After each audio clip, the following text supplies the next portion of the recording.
നിങ്ങളുടെ പേരെന്താന്ന് പറഞ്ഞ? വിജയ്. നിങ്ങളുടെ വൈഫിന്റെ പേര് പറഞ്ഞേ. വർഷ. താങ്ക്സ്. ജെനി.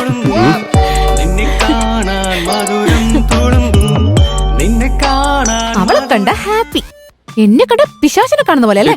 ഞാൻ ഫോൺ തിരിച്ചു വാങ്ങ. നിനക്ക് പനി വന്ന അവൾ ഹോസ്പിറ്റലിൽ പോകുന്നു. അവൾ ഹോസ്പിറ്റലിൽ പോകുമ്പോ നീ ഇവിടെ ഡ്രിങ്ക്സ് കഴിക്കുന്നു. എന്താ ഇത്? പ്രേം പൂജാരിയാണോ നീ? കൈ പിടിക്കുന്നു, വീട്ടിൽ വിളിച്ചോണ്ട് പോയി ബീർ കുടിക്കുന്നു. ഹലോ മാഡം, അവന്റെ കല്യാണമൊക്കെ കഴിഞ്ഞു. അവനല്ലേ കല്യാണം കഴിച്ചത്, ഞാൻ കഴിച്ചിട്ടില്ലല്ലോ.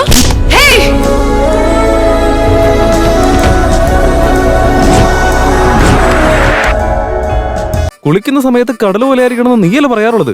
ഡോ, കടലിൽ നിന്ന് താൻ ഉദ്ദേശിക്കുന്നത് എന്താടോ?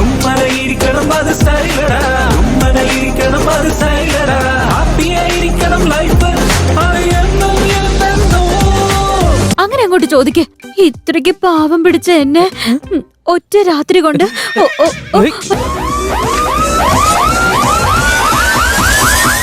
ഒരു കിസ് എന്നിട്ട് പോടാ. കല്യാണം കഴിഞ്ഞ ഉടനെ അതിന്റെ ത്രില്ല് തീരുന്നതിന് മുമ്പ് കുഞ്ഞുങ്ങളെ ഉണ്ടാക്കണോടാ.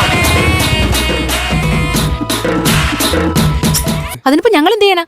ഇവനെ നമുക്ക് ഷെയർ ചെയ്യാം. ആഴ്ചയിൽ 3 ദിവസം ഇവിടെ, 3 ദിവസം അവിടെ, ബാക്കി ഒരു ദിവസം ഞാൻ അവിടെ പോകാനാ. So this is your problem. Doctor, result എന്താ വരിക? എന്താ നിനക്കതേ പറ്റി അറിയില്ലേ?